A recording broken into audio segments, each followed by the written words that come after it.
So my name is Richard Primack. I'm a professor at Boston University, and I'm here with two colleagues, Johnny Wilson and Eric Nana. So Eric and Johnny, do you want to just say a little bit about who you are? Eric, you can start. Yeah, sure.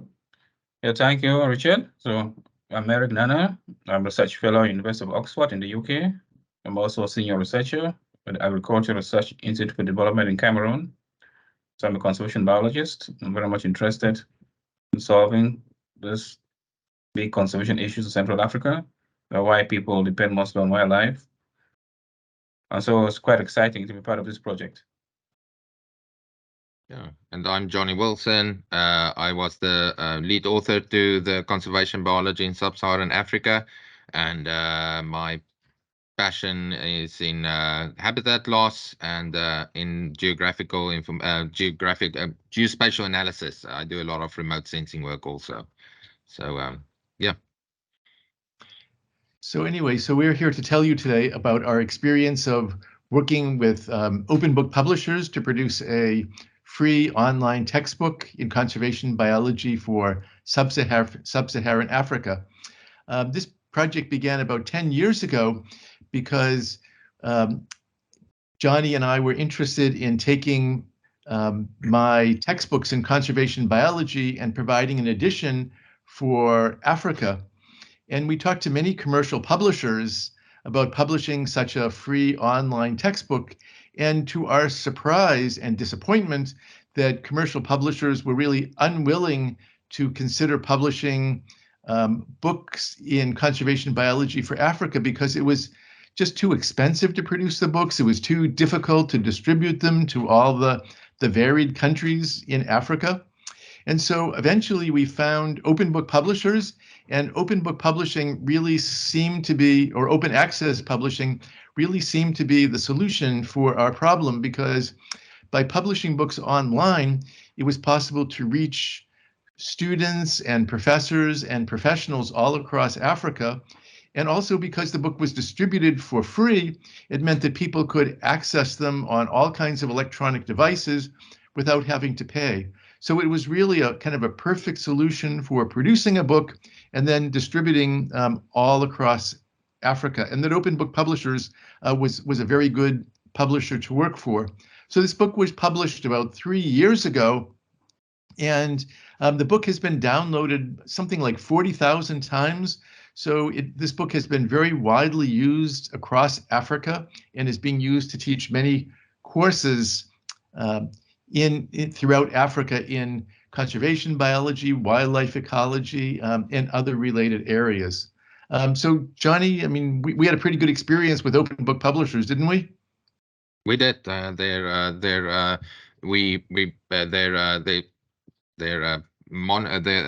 protocol is pretty easy. We just submitted a proposal to open book publishers. They send it to reviewers. The reviewers sent us some helpful comments back, and that allowed us to start working on that book, finishing the book, and they did the layout. After we provided them the material, they did some of the graphics for us, which was great. And and then since then the book is obviously on their website, and it's been great to just see basic monitor how many downloads and views there were online for the book. So their tools are great. They've been great to work with. The entire team was just great. It was a great experience. I mean, the one interesting twist to this is that we were able to provide the book for free, but then Johnny's salary and my salary are paid by other sources. So we actually have jobs doing other things. So we didn't receive any salary to write the book. And also we had a foundation which also subsidized some of the cost of the book. So we were able to provide the book for free, but then again, we had some outside sources of funding for this.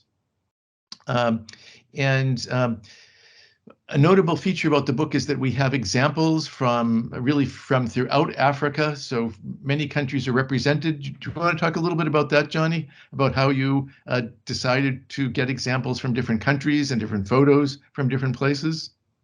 Yeah, so when I did my undergrad education, the primer was actually also our in South Africa was our the prescribed textbook, and it was weird that we were reading all this information about the Endangered Species Act in the States and all these examples about the condors and things that that I didn't really connect to being in South Africa with these United States examples. So when we started this project, even the importance of using African examples was really important, just to connect the readers to the actual work and be able, like, it's so much easier to understand what's going on when you have seen around you the vultures that were declining and habitats that has disappeared. So yeah, that African examples has been was very important. And then I also, so the book was for the entire Sub-Saharan Africa, and obviously we wanted to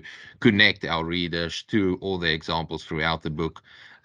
So in that regard, I think we got examples throughout multiple examples from every country in the entire Sub-Saharan Africa that worked into this that we worked into the book.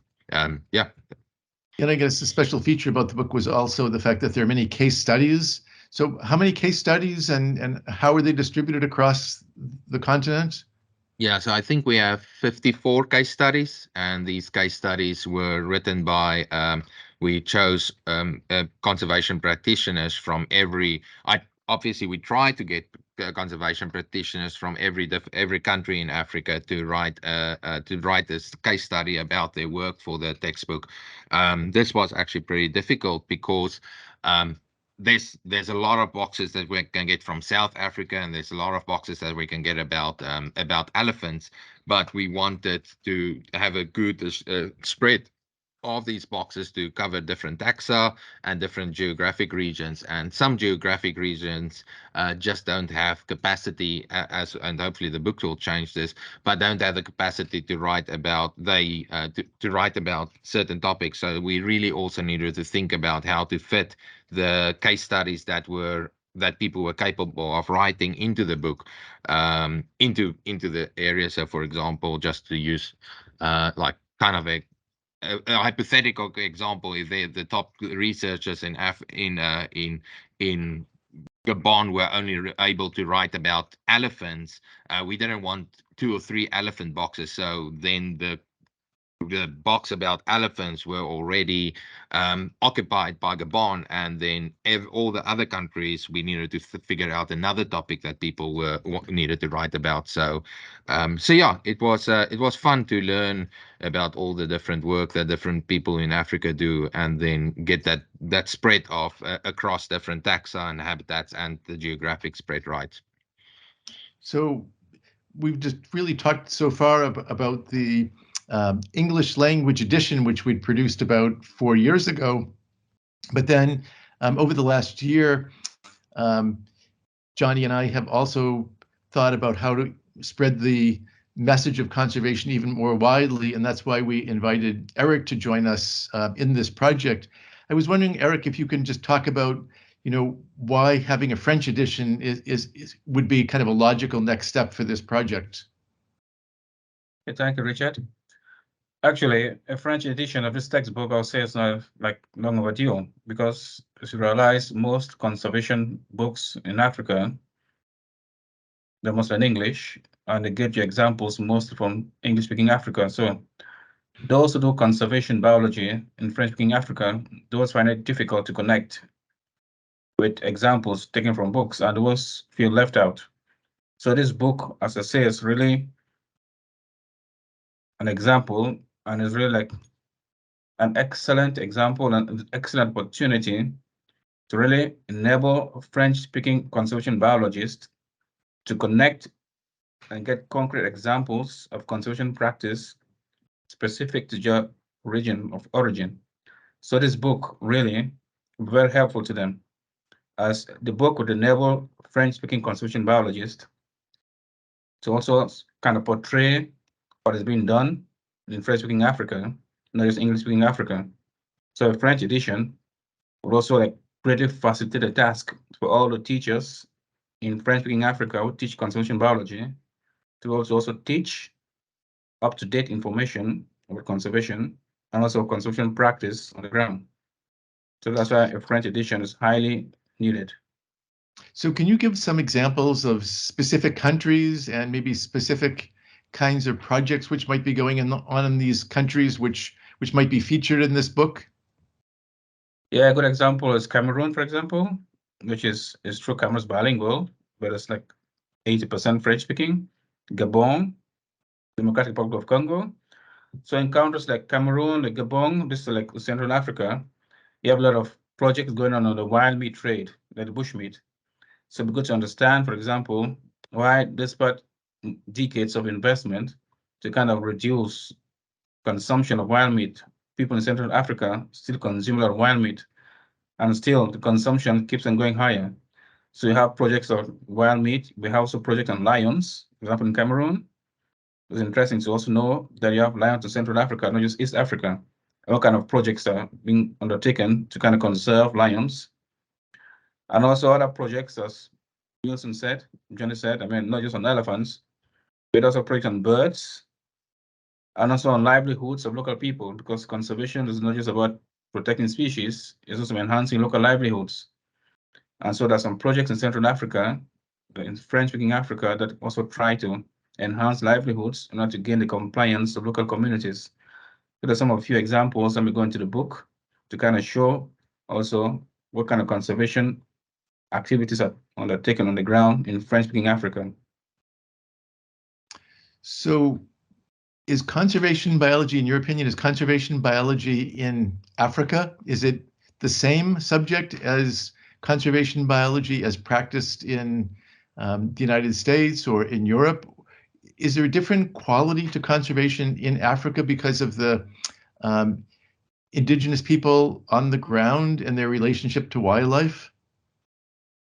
Yeah, that's a good question. Actually, it's not exactly the same thing because the challenges are not the same. So in the United States and in the global North Hemisphere, we don't have mostly issues with indigenous communities. It's true you have Native Americans and all that, but the level of dependence on natural resources and on wildlife is not the same as in Africa. In Africa, you have people who mostly highly depend on natural resources like wild meat for your livelihoods, and it's also an important source of protein. So undertaking conservation in Africa, you must use a people-centered approach. In the global North, in America, it may be a species-centered approach. But in Africa, if you don't use a people-centered approach, I'm afraid you will not be successful. So the approaches are definitely not the same. So I hope as we revise the book that you're going to make these opinions evident in the textbook. Yep, that's one issue. One, make the book, the revised edition, kind of very exciting, so people can actually see the different conservation approaches on different sites in Africa, and especially even in French Africa and English-speaking Africa, the challenge is not the same. Okay, so I think this is a general kind of description of what this book project is about. And again, just kind of summarizing what we've talked about so far is that this first edition of the conservation biology book for Sub-Saharan Africa, I mean, it was very successful because it was open access. People could use it. It's been downloaded about 40,000 times. It's used across Africa. A question that is a more general question is this model that we've used for this conservation biology book, could it be extended to other fields of biology like ecology or wildlife management? Could it even be extended to other academic disciplines like chemistry or physics or math or statistics? So I think that we found a model here, but can the model be generalized to other fields? So again, we're very happy with open book publishers. We're very happy publishing open access. Is there anything else you want to include, Johnny or Eric? I think you hit on all the points from my side. Yeah, I'm excited to kind of talk about having a free online version of the book. You see, most students in consumption biology and even teachers who teach consumption biology, they can't afford paper printed copies sold in bookstores. So having a free online version would be very helpful to them because they can get up-to-date information on what's been done in conservation. And that would somehow facilitate teaching conservation biology in Sub-Saharan Africa and even conservation practice. So that's one thing that this book is very helpful for conservation biology in Sub-Saharan Africa. Okay. Thank you very much. And again, thanks to Open Book Publishers. Goodbye. Thank you, everyone. Bye.